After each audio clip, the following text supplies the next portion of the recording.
Hello students, this is आलोक सूद। आ चुके हैं आपके बीच में एग्जामिनेशन सीरीज लेकर पीवाईक्यूज। टॉपिक इस बार का इडियम्स एंड फ्रेजेस। आपको पता है एग्जाम्स एसएससी ने सारे क्यू में डाल दिए हैं और एक एक करके सारे एग्जाम होना बाकी हैं। एसएससी स्टेनो लाइंड अप है, फॉलोड बाय सीजीएल, उसके बाद और आगे चलकर एग्जाम आने हैं। तो इस सीरीज की उपयोगिता आपको समझ आ जानी चाहिए। मोरोवर इस बार टीसीएस को साइडलाइन कर दिया गया है और उसकी जगह ले चुका है एडिक्विटी। भाई साहब, कुछ बहुत बड़ा होने वाला है, उसी को पहले से हमने फील कर लिया और एक विशेष सीरीज आपके साथ चालू करने जा रहे हैं जो आपके लिए बहुत ज्यादा बेनिफिशियल होने वाली है। सो स्टे ट्यून्ड, हमारे साथ बने रहिए, इस सीरीज को हमारे साथ सॉल्व कीजिए। आइए करते हैं स्टार्ट इस सीरीज को। फर्स्ट इडियम जो हमारे सामने आता है बच्चों, टू टेक स्टॉक ऑफ।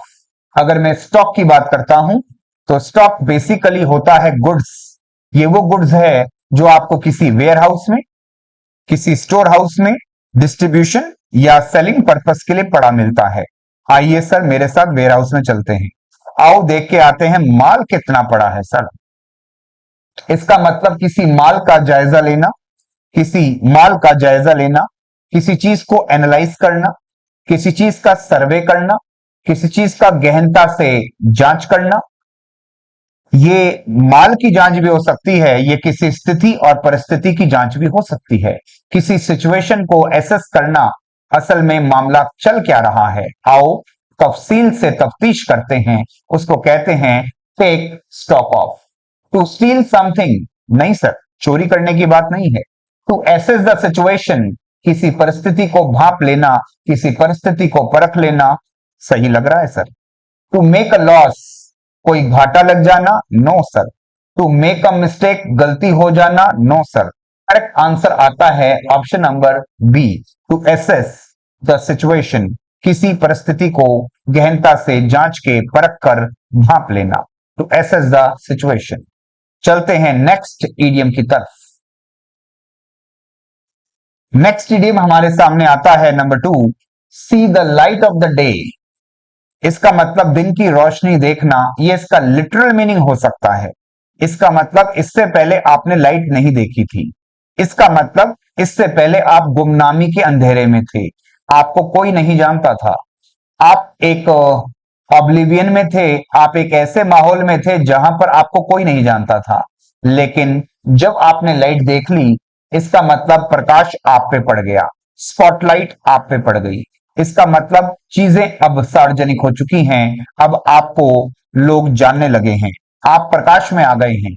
उसको कहते हैं to see the light of day. To die suddenly, no sir. To become publicly known, लोगों के बीच में एक जानी मानी बात बन जाना, जो कल तक जिसको कोई नहीं जानता था, अचानक से वह सबके सामने आ गया। क्या आपने कुंभ के मेले में मोनालिसा का नाम सुना था? अगर हां, तो वो भी she just saw the light of the day. कुछ टाइम पहले तक ना के बराबर लोग जानते थे और उसके बाद मोनालिसा बहुत ज्यादा चर्चाओं में आ गई और उसके बाद you can say she has seen the light of day, to become publicly known. आज बच्चा बच्चा मोनालिसा को जानता है। नेक्स्ट देखें सर, टू बिकम कंफ्यूज्ड। इसका मतलब कंफ्यूज होने की यहाँ पे कोई बात नहीं है। टू स्टार्ट अफ्रेश, नए सिरे से नई ताजगी के साथ काम को शुरू करना। इसमें थकावट की तो बात ही नहीं थी, तो ताजगी कैसे होती। तो आपको लिखना पड़ेगा बच्चों, टू बिकम पब्लिकली नोन। इसका मतलब सार्वजनिक तौर पर एक जाना पहचाना नाम बन जाना, लोगों के बीच में उठा हुआ एक नया नाम हो जाना, एक नई पहचान बन जाना। जो कल तक जिसे कोई नहीं जानता था, आज उसको हर कोई जानता है, ऐसी बात हो जाना, उसको कहते हैं टू बिकम पब्लिकली नोन। याद रखना, पब्लिकली की स्पेलिंग टेस्ट में ये वाली स्पेलिंग आपसे पूछी जाती है, जिसमें पब्लिक में सिर्फ और सिर्फ एल वाई जोड़ा जाता है। पब्लिक में सिर्फ और सिर्फ एल वाई जोड़ा जाता है। इसमें A L Y, A L Y, A L I नहीं जोड़ा जाता। Point to be noted. चलते हैं अपनी तीसरे इडियम की ओर। Third number, not make head और टेल, सिर और पूंछ का पता ना चल पाना। इसका मतलब स्थिति ऐसी है जिसको आप क्लियर नहीं कर पा रहे।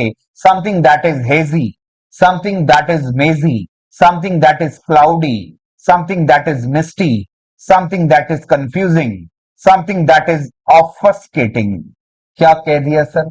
ऑफस्केटिंग। इसका मतलब चीजें आपके सामने अभी धुंधली हैं, चीजें आपके सामने अभी क्लियर नहीं हैं, अभी एपरेंट नहीं है, अभी मामला काफी पेचीदा है। अगर हम देखें, जब आपको किसी चीज का सिर और पैर समझ नहीं आता, इसका मतलब चीजें आपके सामने अभी स्पष्ट नहीं है, चीजें आपके सामने क्लियर नहीं है। आइए, टू कॉन्कर, जीतने की बात नहीं है। To fail to understand anything, कोई भी चीज पल्ले ना पड़ना, कोई भी चीज पल्ले ना पड़ना। सर यही हमारा आंसर हुआ। टू मिसगाइड, किसी को पथ भ्रष्ट करने का कार्य करना नहीं सर। टू एनकरेज समवन, किसी को प्रोत्साहित करना नहीं सर।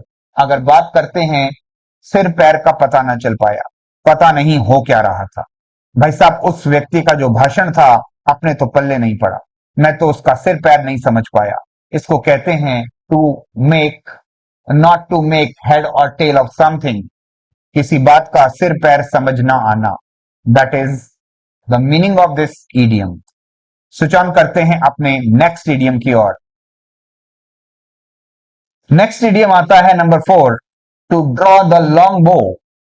बो का मतलब धनुष होता है, और जब आप किसी धनुष को इतना नहीं, इतना नहीं, इतना नहीं, बहुत लंबा खींचते हो, इसका मतलब आप बहुत लंबा फेंकने वाले हो। इसका मतलब किसी चीज को बड़ा चढ़ा के बोलते हो।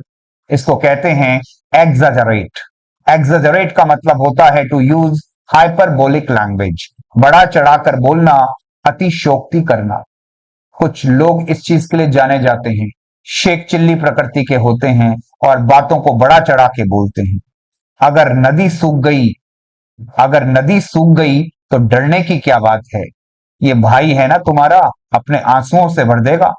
इसका मतलब आप कहोगे सर कुछ फेंकने की बात हो रही है, क्यों ना थोड़ा लपेट लिया जाए।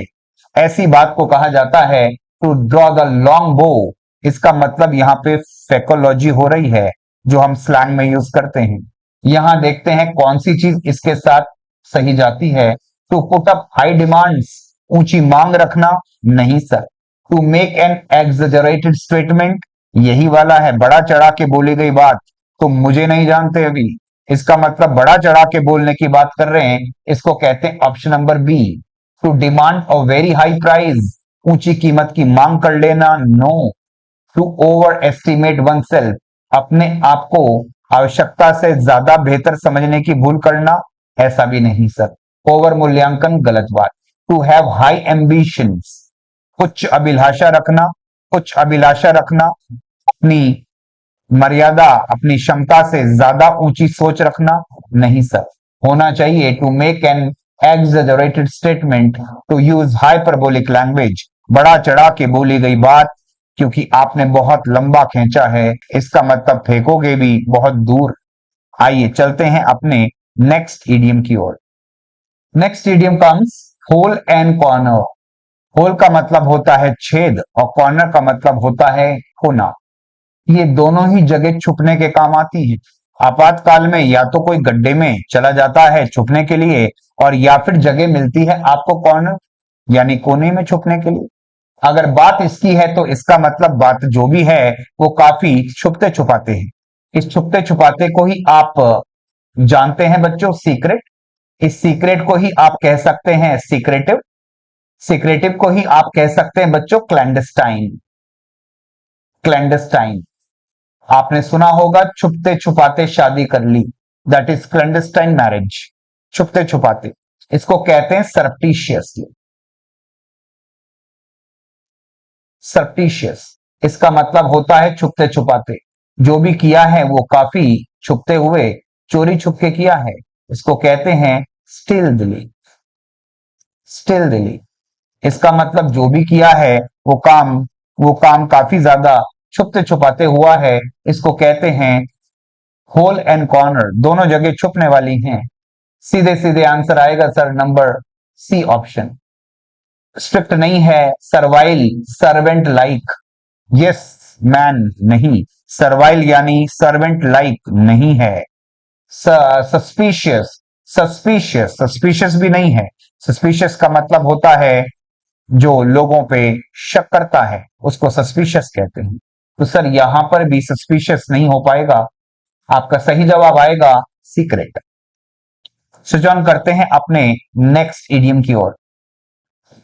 सरकार अगला इडियम आता है फॉरगॉन कंक्लूजन, जहां कंक्लूजन का मतलब होता है परिणाम, निष्कर्ष, और फॉरगॉन का मतलब होता है जिसको पहले से ही कह दिया गया था, जिसको पहले से ही बता दिया गया था, पूर्व निर्धारित, ये तो होना ही था, ये तो होना ही था। इसको कहते हैं अ फॉरगॉन कंक्लूजन, ऐसी बात जिसका होना अटल था, आज नहीं तो कल होगा, होगा जरूर, जा मैंने कह दिया। इसको कहते हैं फॉरगॉन, फॉरगॉन कंक्लूजन। जो दिख रहा है वो दृश्य मात्र है, जो दिख रहा है वो दृश्य मात्र है, लिखी रखी है पटकथा, मनुष्य सिर्फ पात्र है। एवरीथिंग इज प्रीडेस्टाइंड, सब कुछ पहले से नियत है, जो चीज आपकी नियति में है उन सबको हम कहते हैं अ फॉरगॉन कंक्लूजन। ये चीज पहले से लिखी जा चुकी है, ये तो होगा ही होगा, आज नहीं तो कल होगा, जाओ मैं पहले से कह रहा हूं ऐसा होगा। तो जब आप किसी चीज को बहुत प्रिडिक्टिव वे में पहले कह देते हो कि ऐसा होगा, इसको कहते हैं अ फॉरगॉन कंक्लूजन। इसमें जेनरस गिफ्ट डोरेमोन बनने की जरूरत नहीं होगी आपको, कंफ्यूजिंग आइडिया इसकी जरूरत नहीं होगी, एन ऑब्वियस स्पेकुलेशन एक स्पष्ट सट्टा नहीं सर, सट्टा कभी पुख्ता नहीं होता। एन इनएविटेबल रिजल्ट ऐसा परिणाम जो अटल है, इनएविटेबल का मतलब होता है अटल, यानी होकर ही रहेगा, ऐसा परिणाम जिसमें संदिग्धता नहीं है, ये तो होगा ही होगा, आज नहीं तो कल होगा, अवश्य होगा। इसको कहते हैं नियत परिणाम, डेस्टाइन्ड रिजल्ट, उसको कहते हैं option number D. Switch on करते हैं अपने नेक्स्ट इडियम की ओर। नेक्स्ट आइडियम हमारे सामने आता है ट्रेडिंग ऑन एक्शेल्स। ट्रेडिंग का मतलब होता है चलना, और एक्शेल्स का मतलब होता है अंडों के छिलके पर, अंडों के छिलके पर चलना, अंडों पर चलना, इसका मतलब कदम फूक फूक कर रखना, क्योंकि आपको पता है सावधानी हटी दुर्घटना घटी। जब आप एक्स्ट्रा केयरफुल होते हैं, जब आप एक्स्ट्रा विजिलेंट होते हैं, अति सावधान होते हैं, भूल कर भी कोई भूल होना, उस अवस्था को कहते हैं बच्चों ट्रेडिंग ऑन एक्शेल्स।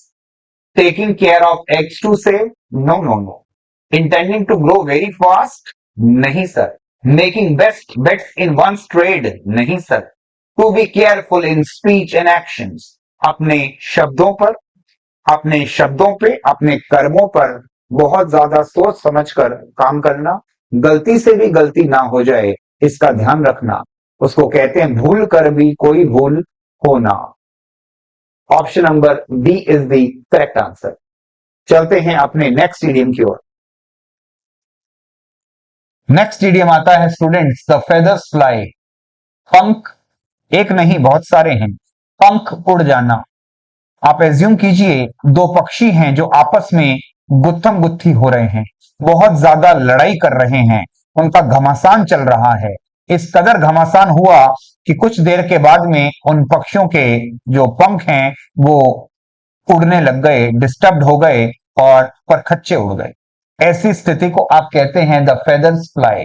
इसका मतलब कोई ऐसे व्यक्ति हैं जिनके बीच में हीटेड आर्ग्यूमेंट हो गया, कोई ऐसे व्यक्ति हैं जिनके बीच में हाथापाई हो गई, ऐसा व्यक्ति जिसके बीच में अशांति उत्पन्न हो गई, इसका मतलब पंख उड़ने लगे, इसका मतलब इतनी तेज लड़े वो पक्षी कि उनके जो पंख थे वो डिस्टर्ब हो गए और अपनी जगह को छोड़कर बाहर निकलकर उड़ने लगे। ये उस वाले केओस को कहा जाता है the feathers fly. To add more success to one's career नहीं sir, to fight and argue a lot, लड़ाई भी हो रही है फिजिकल फाइट और आर्ग्यूमेंट हीटेड आर्ग्यूमेंट भी हो रहा है, is the correct answer. To lead a carefree life, लापरवाह जीवन जीना नहीं sir, to get into a romantic relationship? नहीं sir, option number B is the correct answer. चलते हैं नेक्स्ट इडियम की ओर। स्टूडेंट्स, नेक्स्ट इडियम आता है फील द पिंच। पिंच का मतलब होता है कोई दर्द, कोई दर्द, कोई कठिनाई, कोई पीड़ा जिसको झेलना पड़े, कोई ऐसी मुसीबत जिसको झेलना पड़े, उसको कहते हैं फील द पिंच। ये जो दर्द या पीड़ा है अक्सर रिलेट करता है आर्थिक पीड़ा को, आर्थिक संकट को। इसका मतलब हो गया पैसों की तंगी, पैसों की किल्लत। लॉकडाउन जब लगा था तो भारत में काफी लोग ऐसे थे जिन्होंने इस पिंच को महसूस किया था। आर्थिक हालात खराब हो गए थे, आर्थिक तंगी झेलनी पड़ी थी। इसका मतलब हो गया to experience financial crisis.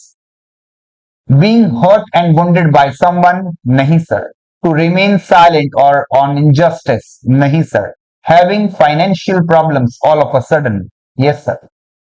Feeling disappointment? No sir. आर्थिक संकट का इशारा है फील द पिंच। इसका मतलब इन द रेड। इसका मतलब होता है फाइनेंशियल क्राइसिस। चलते हैं अपने नेक्स्ट इडियम की ओर। नेक्स्ट आता है students full of hot air. इसका मतलब गर्म हवा से भरा हुआ। ऐसा व्यक्ति जो बातें करता है उड़ती उड़ती, उसका वास्तविकता के जीवन से कोई लेना देना नहीं। इसका मतलब जो बातें करता है काफी काल्पनिक किस्म की होती हैं, फेकलॉजी से इंस्पायर्ड होती हैं, खूब सारी बातें फेंकता है, लेकिन रियलिटी में अगर देखें तो उसके अंदर ऐसा कोई आपको एलिमेंट नहीं दिखता कि वो काम पूरा कर पाए। ऐसे व्यक्ति को आप कहते हैं जो बिना सिर पैर की बातें करता है, उसको आप कहते हैं one who talks in a nonsense way. Talking nonsense is the correct answer. Talking proudly? नहीं सर। बीइंग हॉट टेम्पर्ड, इसका मतलब हो गया गरम मिजाज का होना, बहुत जल्दी गुस्सा आ जाना? नहीं सर। बीइंग टू प्राउड, घमंडी होना? नहीं सर। टॉकिंग नॉनसेंस, ऐसी बातें करना जो वास्तविकता से दूर हो। वादे तो बड़े बड़े कर देता हो, लेकिन रियलिटी के अंदर देखें तो उसका कुछ वास्तविक जीवन से लेना देना ही नहीं। ऐसे व्यक्ति को आप कहते हैं जो बिना सिर पैर की बातें करता है। Talking nonsense is the correct option. Full of hot air, talking nonsense. चलते हैं नेक्स्ट इडियम की ओर। नेक्स्ट इडियम हमारे साथ आता है बच्चों, that is feet of clay. इसका मतलब जो पैर हैं वो क्ले के बने हुए हैं, मिट्टी, चिकनी मिट्टी के बने हुए हैं। इसका मतलब अगर पैर चिकनी मिट्टी के हैं तो शरीर तो है वो वज्र जैसा मजबूत होगा। इसका मतलब शरीर तो बहुत ज्यादा मैस्कुलिन है, बहुत ज्यादा पावरफुल है, लेकिन अगर हम उसके पैरों की बात करें तो वो तो मिट्टी के बने हुए हैं सब, वो तो बहुत कमजोर हैं। इसका मतलब हो गया किसी व्यक्ति में कोई हिडन फ्लॉ, किसी व्यक्ति में कोई छुपी हुई कमी। इसी को आपने एक्लीज हील नाम का इडियम सुना होगा, पढ़ा होगा। एक्लीज हील, किसी व्यक्ति की कोई वीकनेस, किसी व्यक्ति का कोई वल्नरेबल पॉइंट, किसी व्यक्ति का कोई वीक स्पॉट, उसको आप कहते हैं फीट ऑफ क्ले, छुपी हुई कमी। ऐसी कमी जो किसी व्यक्ति में होती है लेकिन अभी वह लोगों के सामने नहीं आई, उसको हम कहते हैं feet of clay. Very soft feet? नहीं सर। Difficulty in running? नहीं सर। Slow in action? नहीं सर। हिडन फॉल्ट्स, छुपी हुई कमियां, वीक स्पॉट्स, वल्नरेबल पॉइंट्स, ये कमियां फिजिकल हो जरूरी नहीं। हो सकता है आपकी कमी एक बॉटल हो सकता है आपकी कमी कुछ और हो। जो भी चीज आपकी कमी है, जो भी आपकी वीकनेस है, उनको हम यही कहते हैं। कोई अधिकारी से काम करवाने के लिए कई बार आप रिश्वत देते हो, रिश्वत दे देते हो तो काम वो कर देता है क्योंकि उसकी कमजोरी है रिश्वत लेना। तो कोई भी कमजोरी होती है उसको कहते हैं फीट ऑफ क्ले। वैसे तो वैसे तो लड़का संस्कारी है, वैसे तो लड़का सुशील है, ईमानदार है, सत्यवादी है, लेकिन जब वो पीने बैठता है तो एक बोतल खत्म करके ही उठता है। तो ये उसके कमजोर पार्ट हो गया, इसको कहते हैं हिडन फ्लॉ। चलते हैं नेक्स्ट इडियम की ओर। नेक्स्ट इडियम हमारे साथ आता है पढ़ने को, टू टर्न द कॉर्नर। इस इडियम को पढ़ने के लिए हमको पहले एक और इडियम आना चाहिए, that is in a tight corner. In a tight corner, अगर आपने ये इडियम सुना पड़ा है तो इसका मतलब होता है मुसीबत में होना, विषम परिस्थितियों में होना, डिफिकल्ट सिचुएशन में होना, कॉम्प्लेक्स सर्कमस्टेंसेस में फंस जाना, उसको हम कहते हैं इन अ टाइट कॉर्नर। इसका अगर हम बेटरमेंट की तरफ जाएं टू टर्न द कॉर्नर, इसका मतलब जो टाइट कॉर्नर था उसको आपने टर्न कर दिया, यानी हालात सुधरने लगे हैं, जो चीजें हैं वो बेहतर की ओर जाने लगी हैं।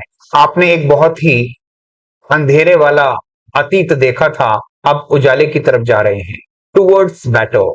इसका मतलब होता है अमेलियोरेट, इसका मतलब होता है इंप्रोवाइज हो जाना, एनहेंस हो जाना, इंप्रोवाइज हो जाना, इंप्रूव हो जाना, सुधार आ जाना। इसका मतलब टू टर्न द कॉर्नर, पहले की स्थिति तो ये वाली थी, अब उसमें सुधार हो गया है। To get back to the past, नहीं sir. To change one's goal, नहीं sir. To pass the critical stage, ये वाला होगा सर। एक बहुत क्रिटिकल स्टेज थी जिसको अब आपने पार कर लिया है, अब आपकी स्थिति में वो है नेगेटिव, जो स्टेज थी, नेगेटिव फेज था, वो हट चुका है। To wait for an opportunity, नहीं सर। इसका मतलब to pass the critical stage is the correct option, option number C. इसका मतलब get over a tough past, कोई बहुत अतीत आपका बड़ा मुश्किलातों से भरा निकला है, लेकिन अब जो चीजें हैं वह है बेहतर की ओर जा रही है। जैसे कोविड काल के बाद में दोबारा से हमने एक नया सा जीवन देखा, एक नई सांस ली, चीजों में सुधार आने लगा, उसको हम कहते हैं to turn the corner, improvise होना, इंप्रूवमेंट होना। चलते हैं नेक्स्ट इडियम की ओर। नेक्स्ट इडियम हमारे साथ आता है बच्चों, दैट इज स्नोड अंडर। स्नो की बात करें तो ये बर्फ होती है, अंडर का मतलब आप इतनी ज्यादा बर्फबारी हुई, आप अपने काम में लगे हुए थे, बिजी थे, इस कदर बिजी थे कि बर्फ की वजह से आप पूरी तरह से नीचे दब गए, आपको बाहर निकलने तक की फुर्सत नहीं मिली। यू वर डैम बिजी, इसका मतलब आप बहुत ज्यादा व्यस्त थे। योर हैंड्स वर फुल, आप बहुत अधिक व्यस्त थे। उसको कहते हैं काम के बोझ तले दब जाना, उसको कहते हैं किसी काम के वर्क प्रेशर के अंदर दब जाना। वर्क प्रेशर को ही हम कहते हैं स्नोड अंडर। इसमें लेजी नहीं आएगा, साइलेंट नहीं आएगा, काम नहीं आएगा, हाँ बिजी जरूर आएगा।